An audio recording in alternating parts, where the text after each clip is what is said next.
speaker, we have Silas Gibbons, a freshman at the Rhode Island School of Design and a gun control advocate. Please give it up for Silas.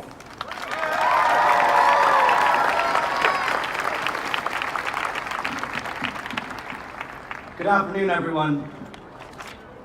As a college freshman, I'm new here to Rhode Island, but I'm proud to call it my new home because of all of you standing out there.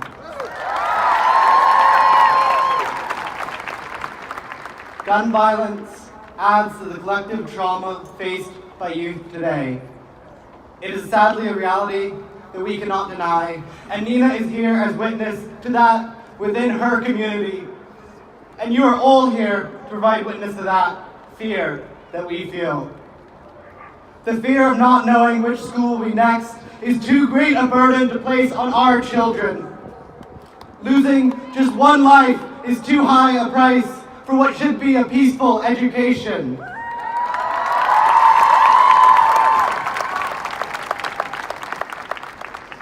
I am here to say that I am personally scared. In America, I live perpetually facing the threat that an armed civilian has the power to murder me with great ease. Although the access to guns is a right, there's a certain reality that we live in a terrorist state. Our children bear the scars, their families, their friends, the entire nation. Rights must match reality.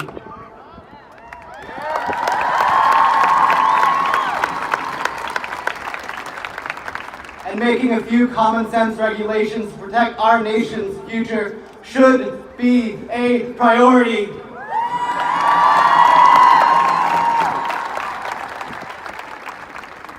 Although I'm a U.S. citizen, I've lived about half my life in the United Kingdom, where this is not a feeling that I'm used to. Sure, people will always find ways to harm other people, but there's no need to have widespread access to military-grade weapons, and we need only look at the state of events in the U.S. compared to the U.K. and the rest of the world to realize that.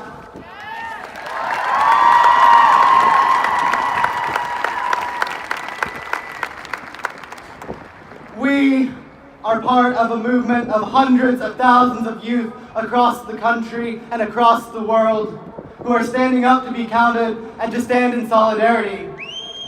We need leaders to represent us, and we need to make sure those Parkland 17 are not forgotten in the laws that we make.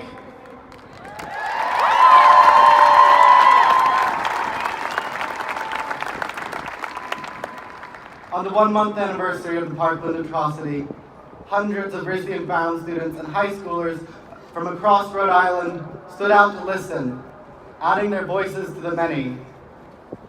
They went through grade school knowing that they might be next, and live with that as a possibility today. We are the young adults that show our collective fatigue. We are the ones who are sick of the inaction. The truth is that this has an impact on wider communities, not just students. Teachers, parents, staff all live trapped, imagining what they would do if their community were next. That is not a reality that they should have to face or accept. That is not a reality that their community should have to accept.